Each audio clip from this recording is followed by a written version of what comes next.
일본의 해군 파워는 압도적이며 한국은 이에 대비해야 한다. 이러한 일본의 해군에 대한 극찬은 비단 일본뿐만 아니라 한국 군사 전문가들에게도 오랫동안 나온 이야기입니다. 미래학자 조지 프리드먼조차 그에 져서 100년 후에서 일본은 섬이 가진 태생적인 한계 극복을 위해서 특히 자원이 부족한 점을 해결하기 위해서 어떻게든 바다로 나오게 되어 있다는 것을 강조해왔습니다. 그러기 위해서 일본은 특별히 항공모함은 물론이고 잠수함 등 바다의 작전을 위한 군사력을 결집할 것이라며 군사 분야 학자가 아닌 미래학자조차도 한국은 긴장하면서 일본을 주시해야 하고 이에 대비책을 마련하라고 강조했습니다. 실제 일본은 한국에 있어서 육군은 밀리지만 해군 파워가 앞서고 있는 것으로 나타나고 있습니다. 글로벌 파이어 파워는 2021년에도 일본의 군사력이 한국보다 한 단계 위인 5위로 랭크하고 있는 모습입니다. 이는 일본의 해군 파워가 미국을 제외하고 세계에서 가장 앞선 국가 중 하나라고 파악하고 있기 때문이기도 합니다. 이렇게 글로벌 파이어와 같은 나름 데이터가 누적된 기관마저 일본의 군사력을 인정하는 이유가 있는데요. 실제 일본이 구비한 각종 스펙이 앞섰다는 이유입니다. 일본은 해군력은 물론이고 이를 뒷받침한 공군이 있는데 이는 일본의 해군을 보완해주는 역할을 한다는 것이죠. 예를 들어 초계기만 해도 한국보다 앞선 평가를 받습니다. 해상 초계기는 일반적으로 첨단 레이더로 무장해서 적의 군함 혹은 잠수함까지 감시하는 범위가 매우 넓습니다. 지난 한국 초계기에 다가와서 위협 비행을 한 것도 바로 이 일본의 초계기로 알려져 있습니다. 바다에서 아무리 속도가 빠르다고 하더라도 초계기가 작전을 수행하면 배는 불리하게 마련이기 때문이고 이 초계기는 잠수함까지 잡아내는 능력을 탑재합니다. 그런데 일본은 이런 초계기를 약 100여 대 곧 확보함으로 각종 항모와 초계함까지 가세해 준다면 그야말로 세상에서 일본을 이길 세력은 많지 않다는 의미가 되는 것입니다. 반면 한국 초계기는 20여 대 내외로 일본에 크게 못 미치며 F-35도 일본은 총 140대 이상을 도입할 것으로 예상되는 등 역시 한국보다 2배 이상의 F-35를 운영하면서 일본 군사력의 강화를 나타내는 지표로 상징될 것입니다. 특히 잠수함의 경우 4,000톤급의 소류 잠수함을 비롯해 22척을 운영하는 체제로 가고 있습니다. 섬나라의 일본은 북으로는 홋카이도를, 남쪽으로는 센카쿠를 비롯한 중국을 경계하므로 이러한 잠수함 운용은 일본 해군의 핵심 전력 중 하나입니다. 또한 일본 해군은 핵잠은 여러가지 이유로 운용은 안하지만 소류급 잠수함은 세계에서 가장 치명적인 전력을 보유한 잠수함 군단으로 알려져 있다고 평가됩니다. 그런데 이렇게 전 세계에서 해군이 가장 강력한 축에 든다는 일본의 해군에 벌어지는 일은 의외라고 전해지고 있습니다. 반면 한국에는 일본과 같은 잠수함에도 불구하고 일본과는 상당히 다른 면이 있다고 평가받고 있습니다. 물론 앞서 논한 바와 같이 군사력을 기반으로 한 전쟁에 있어서 가장 중요한 것은 그것을 받쳐주는 스펙일 것입니다. 하지만 최근 한국과 일본 양국에 일어나는 일들을 보면 과연 최신 스펙과 규모를 갖춘 것이 꼭 답일까 하는 의문이 듭니다. 우선 당장 지난 8일에 일본 해상자위대가 운용하는 잠수함 소류가 8일 홍콩 선적의 대형 상선과 충돌해 잠수함 승조원 3명이 다치는 일이 발생했습니다. 문제는 다음 내용인데요. 그 과정이 크게 문제가 되었습니다. 당초 일본의 가토 관방장관에 따르면 충돌한 상선과 잠수함 모두 서로 별 진동이 없을 정도로 경미한 사건에 불과하다고 하는 등 이번 사건을 별 의미 없이 넘어가려는 모습이 역력했습니다. 그런데 잠수함이 떠오른 과정을 조사하면서 일본 해상자위대의 문제점이 고스란히 노출되는 상황이 나온 것입니다. 우선 이 잠수함이 떠오르면서 상선과 부딪히며 통신이 마비됐습니다. 잠수함 마스트에 각종 통신 안테나를 비롯해서 모든 장비가 집중되어 있는 부분이 심하게 훼손된 것입니다. 그런데 문제는 통신 안테나 훼손으로 인해서 일본 자위대는 승조원이 수면 위로 올라와서 직접 휴대폰으로 사고를 알렸고 잠수함 내에 어떤 통신수단도 사용이 불가능했다는 것이 추가로 밝혀진 것입니다. 제 아무리 스펙이 좋은 소류 잠수함 전단을 갖추더라도 안테나만 제거해버리면 무용지물이 된다는 것입니다. 이것은 매우 심각한 문제라서 야마무라 히로시 해상자위대 막료장은 추가 기자회견을 연 자리에서 도저히 용납될 수 없는 일이라고 한탄하면서 모든 통신이 끊기는 것은 가정하지 못했다고 했습니다. 게다가 NHK는 해상자위대가 복수의 소류급 잠수함을 동중국해 경계 감시 등의 임무에 투입하고 있다고 전했습니다.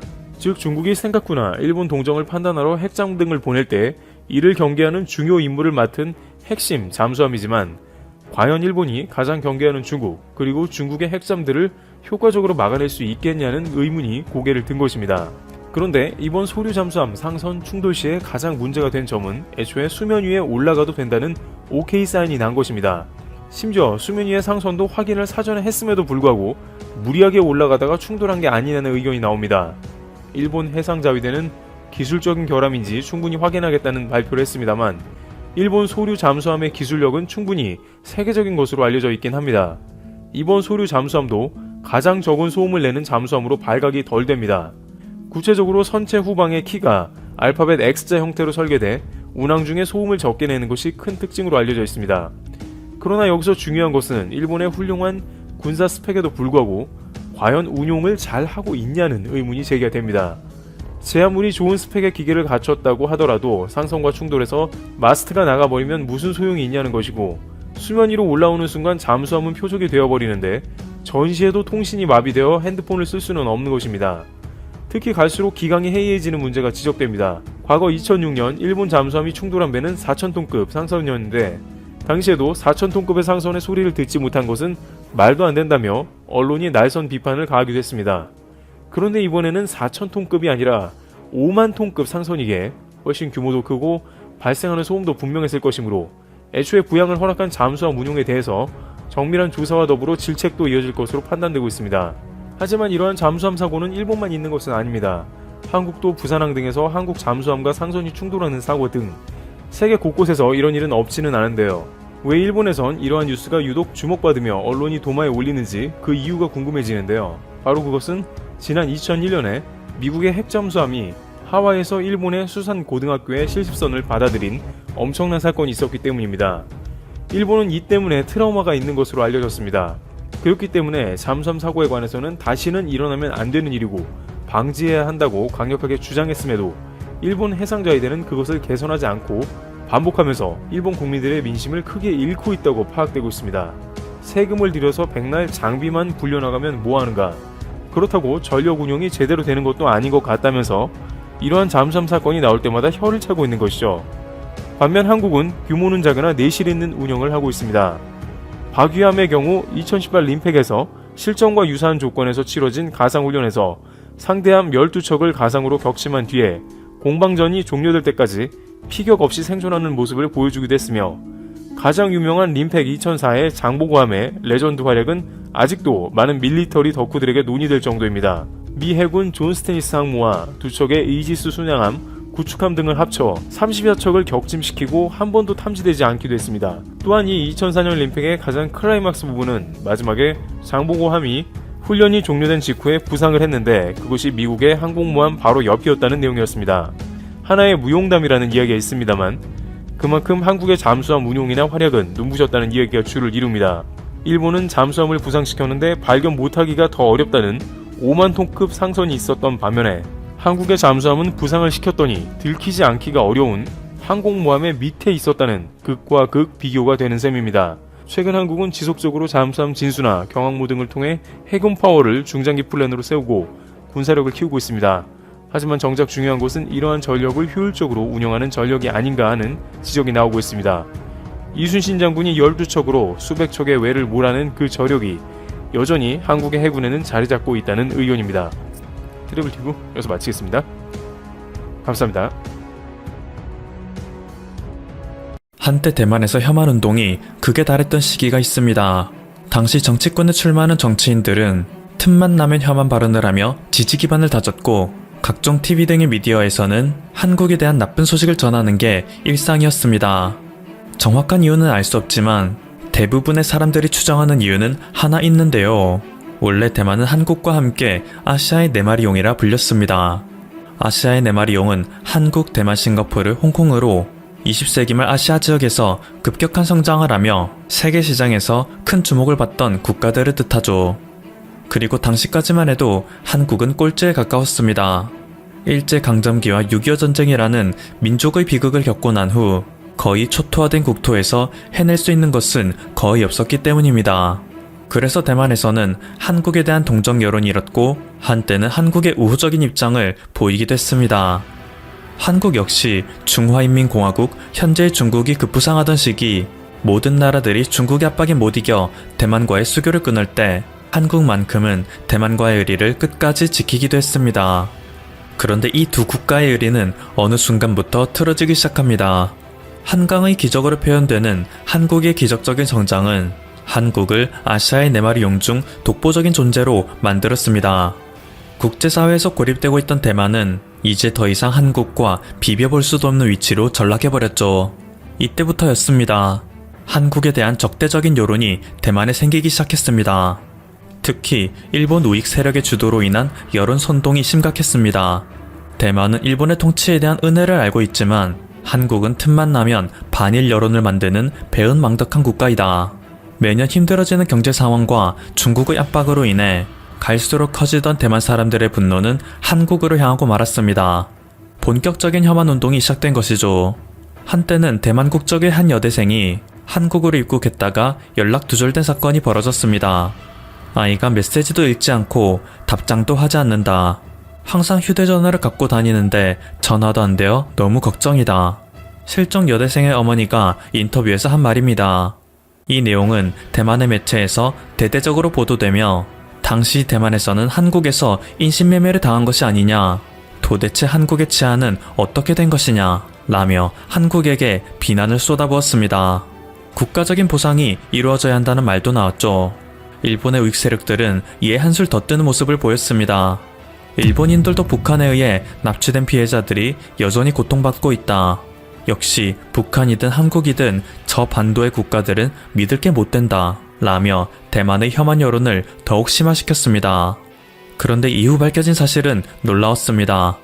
한국에서 이 사건에 대한 조사를 자세히 했는데 알고 보니 이 실종 여대생은 보이스피싱 조직의 인출책 역할을 한 혐의로 한국에서 구속수사를 진행하던 중이었기 때문이죠.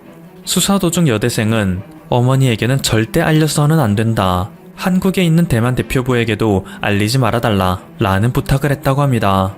대만의 황당한 혐한 운동은 이것뿐만이 아닙니다.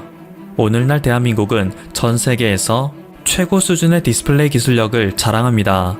그리고 대표적인 경쟁자로 과거에는 일본을, 현재는 중국을 언급하는데요. 사실 한국은 눈치채고 있지 못하던 하나의 경쟁자가 더 있습니다. 바로 대만이죠. 대만은 미국의 대중국 견제 정책으로 인해 TSMC가 이끄는 반도체 산업이 국가 기반 산업으로 발달되어 있습니다. 한국의 삼성전자가 TSMC와 파운드리 시장에서 경쟁하고 있지만 TSMC가 오래전부터 고수해오던 집중 전략과 미국의 대중국 견제 정책이 겹쳐 파운드리 시장에서는 한국보다 대만이 지배적인 위치에 있죠. 반면 디스플레이는 대만이 한국을 넘볼 위치가 아니었습니다. 그래서 대만에서 한창 혐한 운동이 벌어지던 시기 대만의 시민들은 삼성의 디스플레이를 망치로 내려찍으며 삼성 불매운동을 펼치자는 캠페인을 벌였는데요. 황당한 것은 당시 삼성의 모니터는 너무 튼튼하여 장정 3명이 망치로 내려찍어도 부서지지 않는 모습을 보였습니다. 이 장면은 대만의 TV에서 생중계로 송출되었기에 오히려 삼성전자의 기술력을 널리 알리는 계기가 되었죠. 그런데 그렇다고 해서 우리가 쉽게 방심할 수 있는 상황은 아닙니다. 대만은 반도체에서 벌어들인 수익으로 디스플레이 산업에 대한 막대한 투자를 감행하고 있습니다. 얼마 전부터는 디스플레이 산업을 국책으로 밀어주겠다 발표하였죠. 작년에는 과거 최고의 기술력을 자랑하던 일본의 재팬 디스플레이를 대만에서 인수하는 움직임을 보이기도 했습니다. 올해에는 코로나 사태가 발발하여 사람들이 가성비를 중시하기 시작했고 이는 곧 중저가 디스플레이 수요 증가를 불러일으켰습니다. 그래서 결국 대만 디스플레이는 급성장할 수 있었는데요. 글로벌 시장 조사업체 IHS 마켓에서 조사한 바에 따르면 올해 초 LCD 패널을 포함한 디스플레이 시장에서 중국의 BOE가 1위를 차지했고 그 뒤를 대만의 이노룩스가 차지했습니다. 대만의 관계자들은 이제 드디어 오만한 한국의 콧대를 찍어 누를 수 있게 됐다. 한국은 이제 반도체도 디스플레이도 대만에게 덤빌 수 없는 국가가 되었다 라며 기뻐하는 모습을 보였습니다. 그런데 국내 업계 관계자들은 당장 우려할 일은 아니다. 현재 디스플레이 업계는 LCD에서 OLED로의 전환 국면인데 지금까지의 추이를 보면 한국의 계획대로 순조롭게 진행되고 있다 라며 뜻밖의 자신감을 보였는데요. 최근 밝혀지고 있는 통계에 따르면 한국의 자신감에는 타당한 근거가 있었던 것으로 보입니다.